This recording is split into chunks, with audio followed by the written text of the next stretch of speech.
अस्सलामुअलैकुम। आज हम एक नया चैप्टर स्टार्ट करने जा रहे हैं जिसमें हम नंबर सिस्टम को डिस्कस करेंगे। आज के इस लेक्चर में हम पढ़ेंगे इंट्रोडक्शन टू नंबर सिस्टम और देखेंगे evolution of number system. So let's start the today's lecture. जब भी हम मैथमेटिक्स के बारे में बात करते हैं आपके जहन में क्या आता है? जी, आपके जहन में आते हैं नंबर्स, यानी कि काउंटिंग्स 1 2 3 4 एंड सो ऑन। लेकिन क्या शुरू से ही हम यही नंबर सिस्टम यूज़ कर रहे हैं? बिल्कुल नहीं।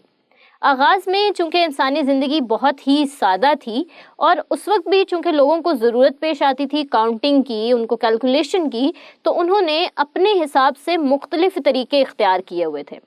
जैसा कि अगर किसी चरवाहे को लेके जाने होते थे अपने मवेशी चराने के लिए, तो वो क्या करता था? उनका शुमार रखता था by the help of stones, यानी कि एक बकरी गई या एक भेड़ गई तो उन्होंने एक पत्थर उठा के अपने थैले में रख लिया, इसी तरह दूसरी के लिए दूसरा पत्थर उठा के रख लिया एंड सो ऑन। इसी तरह से वो वापस आके भी इन्हीं का शुमार करता था। अगर पत्थर या भेड़ बकरियां कम ज़्यादा होती थीं तो उससे उसको अंदाज़ा हो जाता था कि कोई गड़बड़ हुई है। इसके अलावा लोग इस्तेमाल करते थे जानवरों की हड्डियों का और उन पे वर्टिकल स्ट्रोक्स लगाते थे काउंट करने के लिए 1 2 3 4 एंड सो ऑन। लेकिन जब आते हैं मिस्री, इजिप्शियंस, उन्होंने बहुत चूँकि काम किया है मैथमेटिक्स में, तो इस हवाले से भी हमें उनकी तारीख से बहुत कुछ सीखने को मिलता है। तकरीबन 5000 साल कबल मिस्रियों ने 10 की बेस पे, नंबर 10 की बेस पे अपना एक नंबर सिस्टम बनाया। इसमें आपको मुख्तलिफ सिंबल्स नज़र आ रहे हैं। इन सिंबल्स का मतलब कुछ इस तरह से है, यानी कि अगर आप स्पाइरल को देखें तो इसका मतलब है 100, फ्रॉग का देखें तो इसका मतलब है 1 लाख। सो इस तरह से उन्होंने अपना एक नंबर सिस्टम बनाया था, डिफरेंट नंबर्स लिखते थे। लेकिन आप ज़रा गौर करें, अगर हम इस तरह से नंबर्स लिखने लग जाएं तो ये तो काफ़ी लेंथी प्रोसेस हो जाता है। अगर हमें कोई बड़ा नंबर लिखना हो, कोई बड़ी कैलकुलेशन करनी हो, तो आगे चल के ये मेथड भी क्या हो गया? फ्लॉप हो गया, यानी कि इसको भी अडॉप्ट नहीं किया गया। So with the passage of time, मुख्तलिफ मराहिल के बाद हम पहुँचे नंबर सिस्टम 0 1 2 3 की तरफ, जो कि अब हम इस्तेमाल करते हैं और उसको हम कहते हैं सेट ऑफ नेचुरल नंबर्स। जी, सेट ऑफ नेचुरल नंबर्स में नंबर शुरू होते हैं 1 2 3 एंड सो ऑन। सो इसके अंदर ये तमाम नंबर्स हैं, इसको काउंटिंग सेट भी कहते हैं। लेकिन मसला कहाँ पेश आया? मसला पेश आया जब हमारे पास इक्वेशन आई x + 2 = 2, यानी कि ये इक्वेशन है। इस तरह की और भी कोई इक्वेशन हो सकती है, this is just for the sake of example. तो जब ये इक्वेशन आई तो मैथमेटिशियंस को इसका आंसर इस सेट में नहीं मिला, यानी कि इसका आंसर हम तो जानते हैं कि 0 है, यहाँ पे नहीं था वो। सो क्या किया गया? एक नया सेट इंट्रोड्यूस करवाया गया और उस सेट को कहा गया सेट ऑफ होल नंबर्स, और उसमें शामिल किया गया 0 को। उसके बाद अभी मसला ख़त्म नहीं हुआ, एक और मसला आ गया, और वो क्या था कि एक इक्वेशन और सामने आ गई जो कि कुछ इस तरह से थी कि x + a = b where a is greater than b। यानी कि मिसाल के तौर पे आप देख लें कि x + 5 = 3। अब हम तो जानते हैं कि इसका सोल्यूशन क्या है, 3 - 5 that will be equals to -2, लेकिन उसका सोल्यूशन इस सेट में मौजूद नहीं था। तो ज़रूरत पेश आई एक और सेट की, तो उससे हमारे पास हासिल हुए set of integers. Set of integers में कौन से नंबर हैं? पॉजिटिव नंबर्स भी हैं और नेगेटिव नंबर्स भी हैं।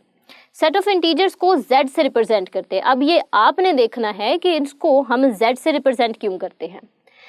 जब हम बात करें पॉजिटिव इंटीजर्स के बारे में तो हम z पॉजिटिव लिख देते हैं। जब हम सिर्फ नेगेटिव इंटीजर्स को कंसीडर करें तो हम z नेगेटिव, यानी कि उसके ऊपर छोटा सा माइनस का साइन लगा देते हैं। लेकिन अभी भी काम ख़त्म नहीं हुआ, फिर एक और इक्वेशन से हमारा पाला पड़ा और वो था bx = a where b is not equals to 0। यानी कि आप यूँ समझ लें कि वी हैव 2x = 7। अब हम इसका सोल्यूशन जानते हैं, इसका सोल्यूशन क्या है? x = 7/2। लेकिन इस तरह का कोई भी नंबर यहाँ पे सेट ऑफ इंटीजर्स में मौजूद नहीं था, तो अब एक नया सेट बनाना पड़ेगा। जी बिल्कुल, इस सूरत में इस इक्वेशन के बाद जो सेट बना वो था सेट ऑफ रैशनल नंबर्स, और उसको कुछ इस तरह से डिफाइन किया जाता है कि the numbers which can be put in the form of p/q where pq belongs to set of integers and q is not equals to 0 are called rational numbers. यानी कि वो तमाम नंबर्स जिनको हम p बाई q की form में लिख सकें, कोशेंट की फॉर्म में लिख सकें, उनको हम कहते हैं सेट ऑफ रैशनल नंबर्स। और q पे ये कंडीशन है कि q 0 के इक्वल नहीं होना चाहिए, जबकि p q itself set of integers में से है। यहाँ पे अगर हम इसको लिखना चाहें तो इस तरह से भी लिखते हैं कि set of rational number q से रिप्रेजेंट करते हैं। क्यों? क्योंकि इसमें नंबर्स होते हैं कोशेंट की फॉर्म में। So q is equals to x equals p over q, यानी कि उन तमाम एलिमेंट्स का सेट जिनको लिखा जा सकता है p ओवर q की फॉर्म में, जबकि p q बिलोंग करते हैं सेट ऑफ इंटीजर से, and q is not equals to 0। ये जो सिंबल है that is used for and. So यहाँ से इस तरह के तमाम इक्वेशंस का भी मसला हल हो गया। अब यहाँ पे एक बात ज़रा गौर कीजिए, सेट ऑफ इंटीजर्स में हैं पॉजिटिव इंटीजर्स भी और नेगेटिव इंटीजर्स भी, जबकि सेट ऑफ रैशनल नंबर्स में कहा गया है कि ये p q जो है ये सेट ऑफ इंटीजर्स में से हैं। अब q की जगह पे हम 1 भी पुट कर सकते हैं, वो भी तो सेट ऑफ इंटीजर्स में से है। तो अगर हम p को ले लें 2 के equal, let's say p is equals to 2 and q is equals to 1, तो p बाई q फॉर्म क्या बनेगी? That will be 2 over 1। और ये क्या है? This is equals to 2। ये क्या है? ये सेट ऑफ नेचुरल नंबर्स में भी है, ये सेट ऑफ होल नंबर्स में भी है, ये सेट ऑफ इंटीजर्स में भी है। इट मीन्स कि क्या है, तमाम ये जो सेट्स हैं, natural number, whole number, set of integers, ये बेसिकली हिस्सा हैं सेट ऑफ रैशनल नंबर्स का। यानी कि आप यूँ कह सकते हैं कि all integers are rational numbers, लेकिन सब रैशनल नंबर्स इंटीजर्स नहीं होते, ना ही सब रैशनल नंबर्स नेचुरल नंबर होते, ना ही हर रैशनल नंबर होल नंबर होता है। सो जैसे कि यहाँ पे इसी को देख लें कि हम इसको लिख सकते हैं x is equals to 7 over 2। अब ये नहीं था उन सेट्स में, तभी तो हमें नया सेट बनाने की ज़रूरत पेश आई। जी बिल्कुल। सो इसलिए इस बात को याद रखना है कि ये जो सारे सेट्स हैं नेचुरल, होल और इंटीजर्स, ये कंटेन करते हैं सेट ऑफ रैशनल नंबर्स में। अभी तक मसला बाकी है एक और वो ये था कि कुछ एलिमेंट्स ऐसे भी थे जो कि लिखे ही नहीं जा सकते थे p बाई q की फॉर्म में, जैसा कि स्क्वायर रूट ऑफ 2 है, स्क्वायर रूट ऑफ 3 है, इनको हम लिख नहीं सकते हैं फ्रैक्शन की फॉर्म में। सो क्या करें इनको कहाँ डालें, इनको किस सेट में हम रखें? सो इनके लिए भी एक और सेट फॉर्मुलेट किया गया जिसको कहा गया सेट ऑफ इरेशनल नंबर्स, और उसको कुछ इस तरह से डिफाइन किया जाता है, the numbers which can not be put in the form of p over q where p q belongs to set of integers and q is not equals to 0 are called irrational numbers. यानी कि वो तमाम elements का set जिनको हम fraction की form में, quotient की फॉर्म में, p बाई q की फॉर्म में नहीं लिख सकते, वो हैं सेट ऑफ इरेशनल नंबर्स, और उनको रिप्रेजेंट किया जाता है q प्राइम से। So set of rational, irrational, integers, natural, whole, ये हमने सब देख लिए। अब इसके बाद क्या? देखिए ये बात तो हमने कर ली कि ये सारे सेट कंटेन करते हैं सेट ऑफ रैशनल नंबर्स में, और क्या सेट ऑफ रैशनल नंबर्स और इरेशनल नंबर्स में कुछ कॉमन है?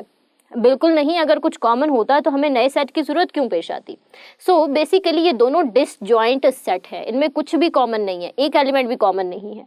सो ये क्या है? टोटली डिसजॉइंट सेट्स हैं। तो इनकी हेल्प से एक नया सेट बनाया गया, बेसिकली उसको नया नाम दिया गया, जिसमें हैं सारे के सारे सेट ऑफ रैशनल नंबर्स और सारे के सारे सेट ऑफ इरेशनल नंबर्स, और उस सेट को नाम दिया गया सेट ऑफ रियल नंबर्स का। सो बेसिकली उसको रिप्रेजेंट किया जाता है R से, और वो यूनियन है सेट ऑफ रैशनल नंबर्स और सेट ऑफ इरेशनल नंबर्स की। यानी कि अब आपके लिए काम आसान हो गया है कि आप लाजमी नहीं है कि सबको नेचुरल नंबर, होल नंबर्स या इंटीजर्स के नाम से मेंशन करके कहें कि हाँ जी ये फ़लाँ सेट है। दरअसल ये सारे अब एक ही फैमिली का हिस्सा बन गए हैं, और वो है set of real numbers. Set of real numbers के अंदर तमाम के तमाम नंबर्स हैं। सो आज के इस लेक्चर में हमने बात की इन नंबर्स के बारे में, set of natural number, whole number, integers, rational, irrational and real number. अब यहाँ पे आप इस चीज़ को देखिए कि सेट ऑफ नेचुरल नंबर सारा कंटेन करता है सेट ऑफ होल नंबर्स में, देन सारे set of whole numbers contain करते हैं सेट ऑफ इंटीजर्स में, then set of rational numbers के अंदर भी सारे सेट ऑफ इंटीजर्स कंटेन करते हैं, इसको हमने देखा भी, और सेट ऑफ इरेशनल नंबर में तो इनमें से कोई भी एलिमेंट कंटेन नहीं करता, ये टोटली डिसजॉइंट सेट है। इसी चीज़ को अगर हम विजुअली देखना चाहें तो कुछ इस तरह से कहेंगे कि सबसे पहले आया सेट ऑफ नेचुरल नंबर, उसके बाद 0 के इजाफे से हासिल हुआ set of whole numbers, then हमने इसी सेट ऑफ होल नंबर्स में नेगेटिव नंबर्स का इजाफा किया तो हासिल हुए सेट ऑफ इंटीजर्स, देन हमने इजाफा किया p बाई q फॉर्म की नंबर्स का, जिससे हमें हासिल हुए सेट ऑफ रैशनल नंबर्स। उसके बाद बात हुई सेट ऑफ इरेशनल नंबर्स के बारे में, यानी कि ऐसे नंबर्स जो कि p बाई q की फॉर्म में नहीं लिखे जा सकते और वो टोटली डिसजॉइंट सेट्स हैं, यानी कि यूँ समझ लें कि इसकी डेढ़ ईंट की मस्जिद जो है वो बिल्कुल अलग है। सो सेट ऑफ रियल नंबर्स क्या हैं, जिसके अंदर ये सारे सेट्स मौजूद हैं, उस सेट को हमने कहा सेट ऑफ रियल नंबर्स। इसी चीज़ को अगर आप लिखना चाहें तो कुछ इस तरह से लिख भी सकते हैं कि set of natural numbers contain करते हैं सेट ऑफ होल नंबर्स में, सेट ऑफ होल नंबर्स आगे कंटेन करते हैं सेट ऑफ इंटीजर्स में, सेट ऑफ इंटीजर्स कंटेन करते हैं सेट ऑफ रैशनल नंबर्स में। जबकि Q क्या है, Q प्राइम, यानी कि that is irrational number, that is totally disjoint. तो देन हम बात करते हैं सेट ऑफ रियल नंबर्स की, जिसमें क्या है, रैशनल और इरेशनल नंबर्स का यूनियन। सो ये था हमारा आज का लेक्चर। अब देखते हैं आज के इस लेक्चर से रिलेटेड कुछ MCQs। सो फर्स्ट MCQ है, every rational number is, her rational number क्या है, एक नेचुरल नंबर है, एक इंटीजर है, एक रियल नंबर है या फिर एक होल नंबर है। इस बात को हम अच्छे से डिस्कस कर चुके हैं कि set of natural numbers set of whole numbers में कंटेन करते हैं, set of whole numbers contain करते हैं सेट ऑफ इंटीजर्स में, और सेट ऑफ इंटीजर्स कंटेन करते हैं सेट ऑफ रैशनल नंबर्स में।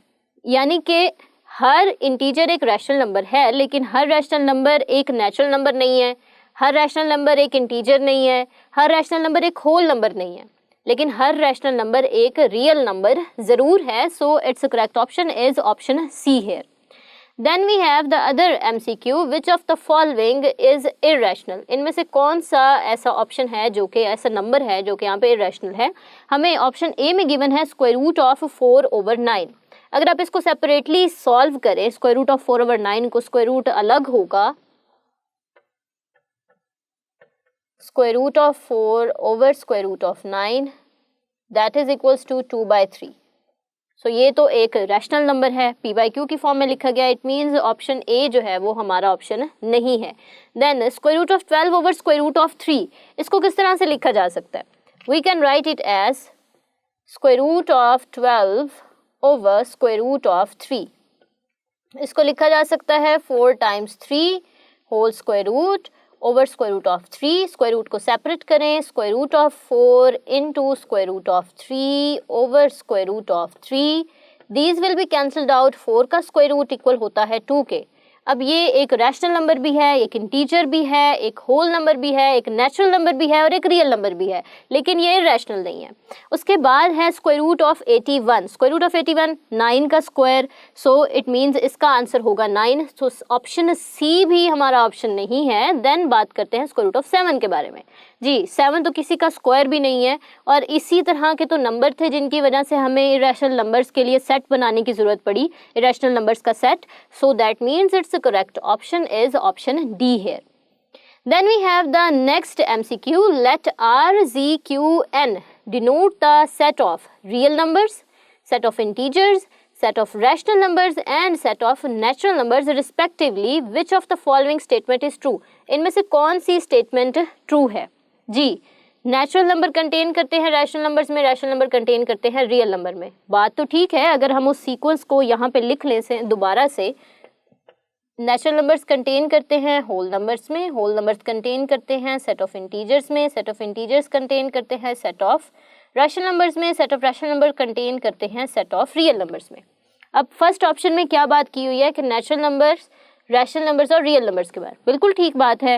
देन उसके बाद है ऑप्शन बी कि एन यानी कि set of natural number contain कर रहा है इंटीजर्स में, इंटीजर्स कंटेन कर रैशनल में, रैशनल कंटेन कर रहे हैं रियल नंबर्स में। That is again true. And इसी तरह ऑप्शन सी भी ट्रू है, यानी कि सारे ऑप्शंस यहाँ पे ट्रू हैं। तो इट मीन्स कि ऑप्शन डी ही हमारे लिए बचता है। That means all of these. So it's correct option is option D here.